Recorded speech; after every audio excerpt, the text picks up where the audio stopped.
Hey, everybody. It's Mark here, and my illustrious wife, Margaret, is here also. Hello.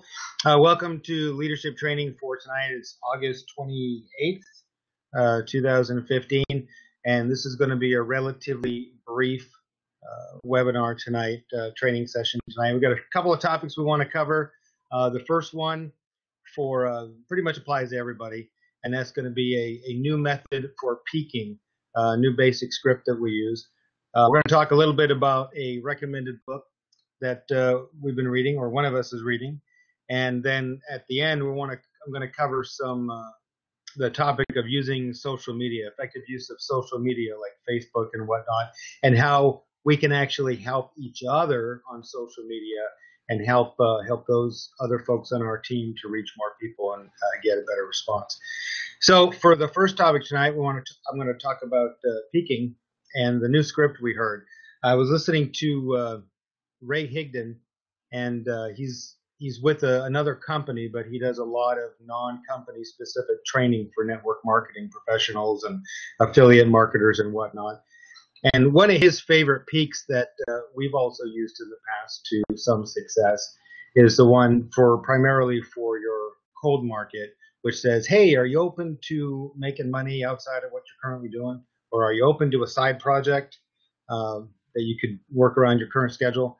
And he uses that as a lead in to peak some people. Well, he offered a new script, a modified peak that has a couple of little tweaks that I think are pretty effective, that will make it easier and offer the other person will most likely offer less resistance to giving you their contact information. And that basically, if I can remember quite, I should have written it down. I did, but it's not right in front of me. Basically, the peak was very similar. Hey, are you open to making money around what you currently do on your current schedule? And the reason this is, or the way it becomes more effective, is by shortening the amount of time that you can spend there. You need to have an out. You need to be on your way out. So, in fact, I did kind of mess that up.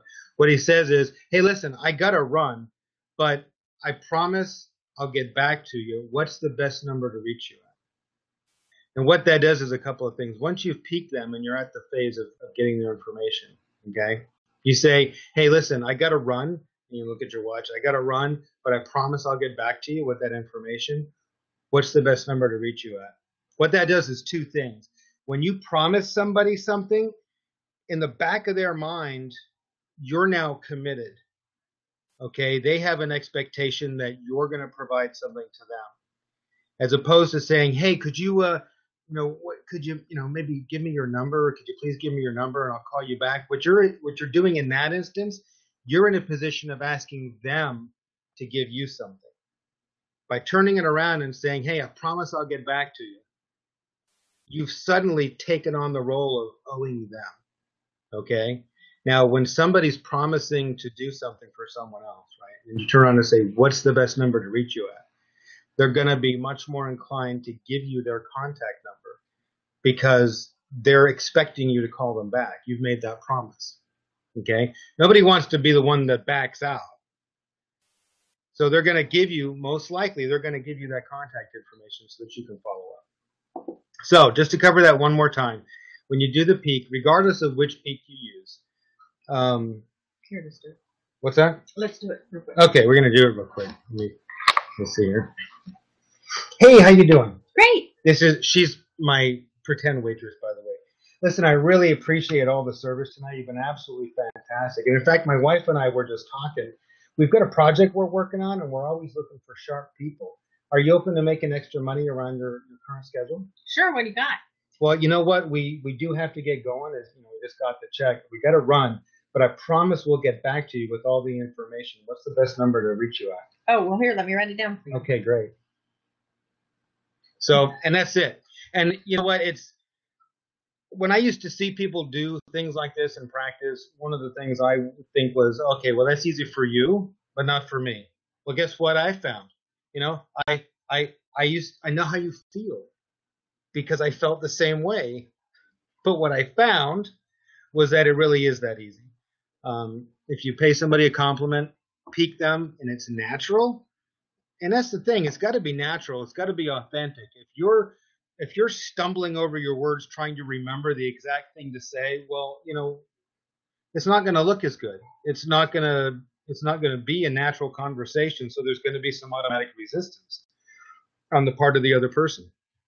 But if we're natural, you pay them a compliment, say, hey, that was awesome service. Really appreciate it. We're working on a project, or if you're by yourself, I'm working on a project. I'm always looking for sharp people. Are you open to making money around what you're currently doing? And when you say it that way, there is not a single objection they can give you unless they just aren't open to making more money around what they're currently doing. Because if they say, well, I'm awfully busy, you just say, yeah, I know, I get that. So are we.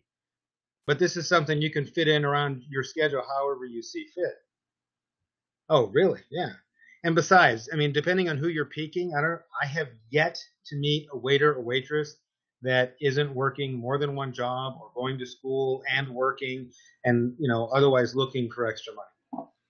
So do the peak when you're able to leave, because that's another key component. You don't want to be stuck like when you just sit down to dinner before you've ordered. That is not the time to peak your waiter or waitress.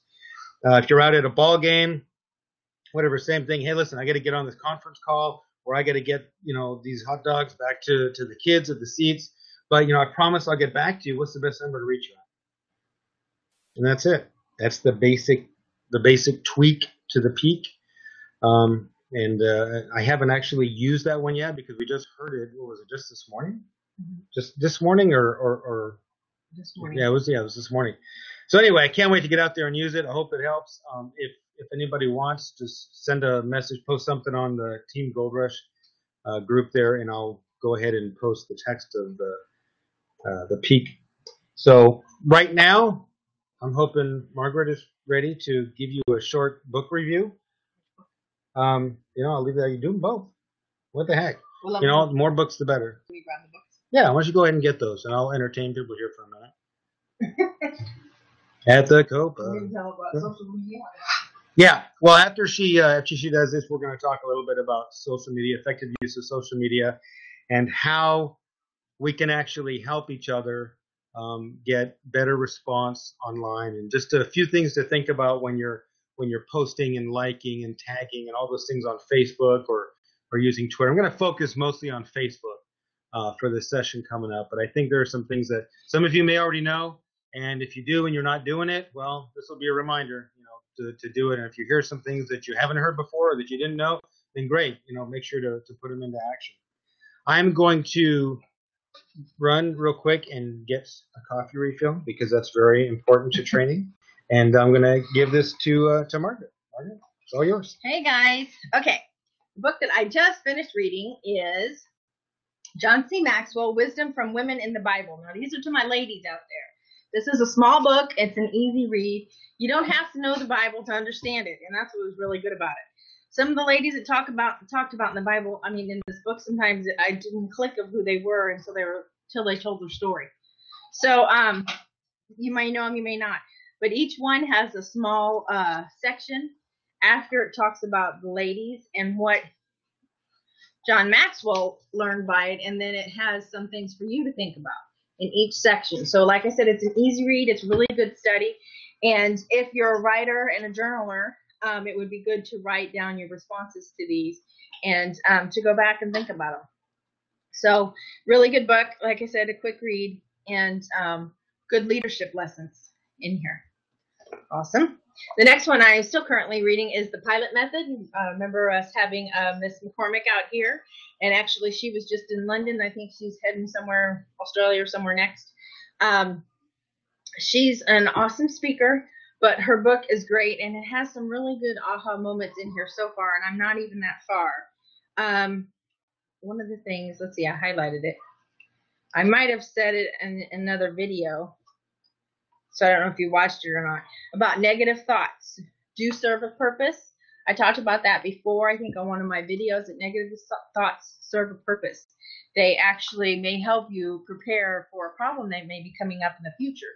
So what you do is you write down that negative thought, how you can prepare to deal with that issue that may come up. And then once you do that, you leave it. Okay, you've already prepared for it. If it comes up, you're ready, and you let that negative thought go so it doesn't disrupt you or interrupt your flow of what you're actually doing. So I thought that was cool, and that was only on chapter 3. So there's a couple other really good nuggets in here, but you're going to need to start reading it. And as you can see, highlights all over the place. So get her book if you want to buy it. We still have some autographed copies. I don't know how much they were, but $20, some autographed copies by Elizabeth McCormick, and she's the Black Hawk female pilot. Okay, back to Mark. Hey, I'm back. Real quick before I get into talking about let me try to get this centered. Before I talk about social media, I want to talk real quick about mindset and belief. And I'm going to touch on a couple of examples real quick that hopefully will give everybody who's listening or watching this the idea and the belief and the notion that you can do it. Now, it being whatever it is that you're setting your mind to, whatever your goal is, whatever your stated goal is. The most obvious example is going to be your business, working your business. When I was teaching the inmates in the jail, we were teaching success strategies as part of the gang intervention class. Now, just so you understand, we took hardened gang members from the jail setting and brought them all into one room. Guys from rival gangs, mind you. People who didn't really have much of a sense of what they were going to be in the future other than either in prison or dead or what? I think there was only 3 things. You could end up in prison, end up dead, or maybe on probation. Or in the hospital. I mean, that was like the only 3 options they saw. But when we would talk to them, one of the things I would say is, look, the first thing anybody needs to do in order to start moving their life in a different direction, okay, is to believe that it's possible. Believe that it's possible for somebody else. Well, clearly there are other people having success in ACN, so that part is easy. The next part is to have belief that they can do it themselves, okay? Now, the vast majority of the time, whenever I would say this, a number of people would raise their hand and the objections would start flying, and they'd say things like, yeah, well, how do you do it though? Or it's so hard, or, it's easy for you, or whatever. And I would always tell them this, and this is the same thing I would tell my daughter. In fact, I think I did tell Rochelle this when we were talking about her getting into acting. She said, well, I don't know how to do that. And I told the inmates in my class the same thing that I would say to anybody out here, and that is, how you would do this is none of your business. Does that make sense? No. The fact that it can be done is all you need to know to get started. That's all you need to have in your heart, is that it can be done. And if others can do it, you can do it. We've heard it over and over again from our leadership. We've heard it over and over again from other people that have achieved high levels of success, okay, speakers that we look up to. It's in the Bible. How it happens is none of your business. You just have to get yourself in motion. You just have to believe it's possible and start looking for those opportunities. Start looking for those teachers, for those people who have already accomplished what you want to accomplish, who can show you how to do it. Start looking for resources on the internet or in the library or people around you or people in your network. You start looking for those clues. You've heard that saying that success leaves clues. You will find. The fact that we don't believe it's possible for us hasn't got a thing to do with the fact that it is possible. Okay? So the minute you can accept that it even might be possible for you, and you just start looking for how, rather than worrying about it, rather than thinking, well, I don't have this resource or I don't have that. Don't focus on what you don't have. Nobody gives a crap what you don't have. Okay? And if you start focusing on that, then you're going to be looking at those negative things that lack. And you're not going to see those opportunities when they come up and knock you on the head. Okay? You're not going to have that conversation with the person and be excited and say, oh, wow, I really want to be an actor, and I've been looking around for some acting academies, and come to find out, oh, this person's cousin runs an acting camp in this other place, and he might be able to connect. Those kind of things that seems far-fetched to people who don't have the belief. But I'm here to tell you, and I'm not even going to talk about me, things that I've done. I'm not going to go there. What I'm going to tell you is I've got a 10-year-old daughter who wanted to get involved in acting. We put her into school. She graduated the school. She applied for a talent showcase. She got picked up for that, and she's going through additional coaching. Now, granted, some of this stuff costs money, but hey, you know what? Training in life, everything costs. It costs money. It costs time. Failures cost a little bit of your ego, right? Everything costs. If you want to improve, there's a cost involved. So just, quit whining and be willing to pay the cost and go through it. And now she just got a role in a short film that's being done here locally. Now, it's not a SAG contract major motion picture with Tom Cruise, but guess what? I know 50-year-olds who've talked about, oh, my dream is to be an actor. I always wanted to be an actor. Well, guess what? They didn't have enough belief that they could do it, and they didn't take any steps toward it, and they weren't open to finding the opportunities that would lead them there. My 10-year-old's got a part in a movie. That's all I'm saying. She doesn't have the disbelief because we told her, hey, don't worry about how. We'll help figure that out. We're going to meet the people. The blessings will come. Just if that's what you want to do, we're going to start helping you with that. That was good enough for her. Should be good enough for you. It should be good enough for me. So just wanted, Marge, did you have anything you want to? Well, and then I went to her school to, we're going to retake the pictures because they didn't turn out so well. And the lady in the office, when I was telling her about Rochelle doing acting and stuff, has some friends that are actually actors and do camps and stuff for kids. Mm. And one's in Glee and one's in another popular movie, a show that I don't remember. Who knew? Who knew? But here's the point. We would have never known had we not talked about it, had she not mentioned it and had that conversation. Right. Because we were in the process. So don't be afraid.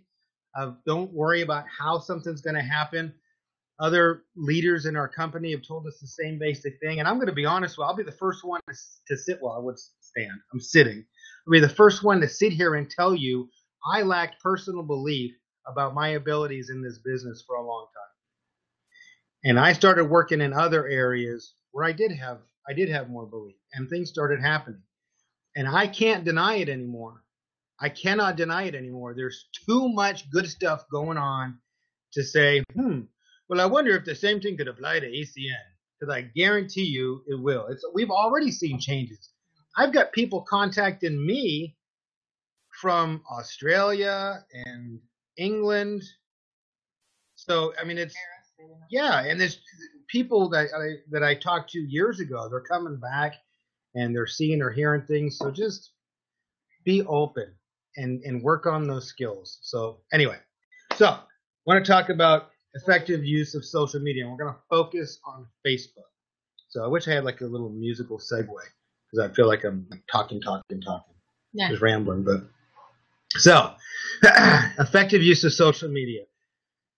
One of the first things I want to talk about with Facebook is when you post anything about the business, about your business. One of the basic things that I covered a while back in a training was that if you're going to talk about anything to do with your business, don't talk about the business itself. Heaven forbid you mention the name, because that's going to give everybody who sees it a reason and an opportunity to Google it and to not take your calls anymore. Okay?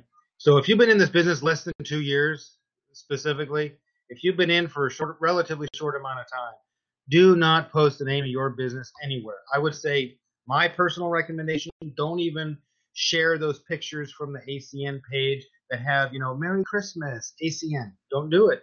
Don't do it. Because if people want to know what business you're in, they will come and see the business. Okay? Even if it's just a 10, 15-minute one-on-one, but don't put it out there in advance. Okay? That's the first thing. The second thing, if you do want to talk about the business, and we do want to peek people online, okay? We don't want to be secret agents so that nobody knows. So I would say not even to talk about the benefit of the business or the services, but the benefit of the benefit. And by that, I mean the same thing that other leaders talk about when they say to use Facebook to show lifestyle. Okay? It's the things that being an ACN allows you to do. Okay? I can I can name, oh man, dozens of things that being involved with ACN has either led to associations I've developed, personal development, having more time, better quality time with my family, giving me confidence to do other things, step out and do other things. And it's just, there's all kinds of things that I can and do post about that are actually directly or indirectly related to being involved with this company, but I don't mention the company. And in fact, I hope a lot of what I do post about does not point to the home business that we're running, the being involved with ACN. So if you're going to post things, keep them upbeat. That's another hugely important thing. Don't post negative stuff. Do not think of Facebook as your diary. And that's what a lot of people do. Oh my gosh. They say, oh, so-and-so at work is so sarcastic, and this is a stupid policy, or so this is like high school, or this person's boyfriend is a dirtbag, or whatever. No, you know what? The reality is most people don't care. The people who are really excited about those kind of posts are not the kind of people you want to attract to your business. Trust me. Because if they've got drama going on in their life, and they're trying to bring drama into your life, they're going to bring drama into your business. Not good. Not good. So the second thing is to keep things positive, keep things upbeat. And that's not to say that you can never say anything like, oh gosh, feeling sick today. But there's a way to do that in a positive way, actually, because the positivity will attract people to you. If you say, man, I haven't felt this sick in ages, but I'm counting on it going away quick. But I've got it. But being on the couch all day is giving me a chance to finish up this new John Maxwell book. Whatever. Bring it around, because nobody just wants to hear complaining all the time. Okay? Because that's going to turn people off. So that's two things. The third thing, when you do post on Facebook, something to keep in mind when it comes to tagging. If you tag somebody on your post initially, that whatever you post is going to show up on their wall. Okay? So I want you to think about something. I want you to think about coming home after a long day of work, pulling into your driveway, walking up to your front door, and as you open your front door, hanging in your doorway, you can't even see the inside of your house, because hanging in your doorway is a big banner, an advertisement for something you really are not in the mood to see. That's what happens when you tag somebody and you put your post on their wall, especially if it's negative. Okay? Something to think about. So be considerate about what you share on other people's walls. If it's not the kind of person who's going to enjoy what you're sharing, then essentially what you're doing is you're spamming their wall, and you're not going to make any friends that way. So that's the first thing. Tag people judiciously. You can tag your teammates. That's fine. Other people on your team if it's something related to your lifestyle. Again, not business. Don't put the company name out there. Another thing to think about is when somebody else on the team posts something to do with lifestyle or had a great meeting tonight. You know what? We should all be attending each other's PBRs. But again, I'm going to be the first one to admit I haven't been. Okay, that's something I definitely need to work on. But here's something every single person can do. You can like your teammates' posts, for goodness sake, okay? And let me tell you why that's important. One, you're showing support for your team. And if you can't get in a car and go to the PBR, then at least like a well-crafted post that's designed to pique interest in the business, or if they're posting something that they're proud of. Hey, had an amazing meeting last night, got 4 new business partners, and it was a packed house. Okay, a lot of people who have no idea what we're doing, that may raise some curiosity. For those of us that are in the business, in law enforcement, that's what we call a clue. Okay, if somebody posts something really exciting about their business, like it. And here's why. Here's how it helps you. It helps them because it shows their friends that a whole other group of friends are all liking us. So it's getting a little more attention that way.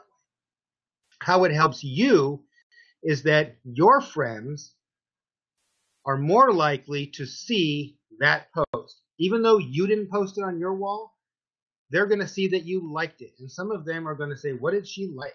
Boom. And they're going to see this, oh, had a great meeting, blah, blah, blah. Can't believe that multimillionaire came to the house. Can't believe I was on a conference call with Virgil Klunder. Learned so much from him this morning. So blessed to be on the call. I had people at work say, oh, Virgil Klunder, who's that? I said, oh, that's the multimillionaire. He was a co-creator of VeggieTales. Oh my gosh, why were you on the phone with him? And I said, well, wouldn't you like to know? And I left. Because I'm not going to get into that conversation at work. But that's how you can use other people's posts to pique your friends. Like their posts. You support your teammates, you help yourself, and you expose your own friends to the peaks. I'm going to leave it there. I could go on for a long time about different things. I'm not an expert at Facebook, and I do some things wrong as well. But I'm just telling you some of the things that I've learned from trial and error and from experience. But I think those are three pretty critical things that everybody, new and veterans in the business, can use. And that is, one, keep it positive. Post about lifestyle, the benefit of the benefit, if you will, of the business. Don't post about the business. Don't say, oh, I just got two more. Well, I guess you could say you got customers. I mean, you are in a business. We're not trying to hide that. But when it comes to the business opportunity side of it, okay, be positive. Show lifestyle. We'll talk about the business itself. I mean, if you were able to pick up your kid from school for the first time, and even if you called in sick from work, it doesn't matter. It doesn't matter the reason. If you get an opportunity to pick up your kid and they don't have to go to daycare, and then you spend the afternoon with them, say, I am so blessed, was able to pick up my kid from school, first time in a long time. Love this life, whatever. And then all you ACN people, if you think that maybe that was related to the business, or even if it wasn't, if it was positive, like it, like. Because other people in your life are having these lifestyle posts that your friends are going to see you like. What's that? And then don't ask questions. Oh, yeah. Don't ask questions that are going to draw out, ACN or the business or something like that. That's ridiculous. The whole point of not mentioning the company is that so we can engage people in a one-on-one conversation and then show them the business in a one-on-one setting, two-on-one or a PBR, or put them on the video, whatever. Yeah. So like let's say Margaret and I say, oh my gosh, we just got our passports, getting ready to book our tickets to London. Those of you who are in the business, don't say things like, are you still going to make it to international? Okay, because we'll tell you. But positive, like the posts, okay? Support your friends. Like the post for support, and then your friends will also see those. And then don't post silly questions. Use the private message feature. If you're dying to know if it's not making sense to you, private message or call them. You can still. I called Flash Wireless Tech Support, and I confirmed you can still use these to talk to people. Computer tech support. Yeah, so call them. Okay, don't post something on there that might require them to post an answer they don't want to post. Anyway, I hope you got some value out of this. If you did, then this should be posted in the group. Give it a thumbs up, give it a like, post a comment below. Do me a favor. Don't share this on your public Facebook wall. I have no problem with the information, giving it to people, but again, that's not lifestyle. Yeah, it's not lifestyle. This is not lifestyle. This is leadership. So, all right, you folks have a great evening. Hopefully you found one nugget out of this whole thing. Put it into action. If it's a book, the book sounds good, get it and read it. All right. Don't worry about tomorrow, maybe. No, just do it. Order it right now. Get it right now. If there's a class you're thinking about doing, go find out where it's at. Sign up for it. If there's something that you've always wanted to do, but you never tried and you think it's not possible, go find out. List 5 ways it's possible. Is there a college class? Is there a certification program? Is there somebody that you could contact to mentor you? Are there a series of YouTube videos? Whatever. Guarantee you, if someone else has done it, you can do it too. All right. So either be honest and say, I'm never going to do that because I don't want to, because I choose not to. All right. Like me and six pack abs, really not been on top of my priority list. So be honest with yourself. But if you're still telling yourself you want to do something, do yourself a favor. Go do it. Go figure out how you can do it. Okay. So anyway, hope you got some value out of this. Look forward to seeing you all again in 2 weeks. Anything else to close us out? Nope. All right. Sounds good. All right. Have a good night, folks. You take care.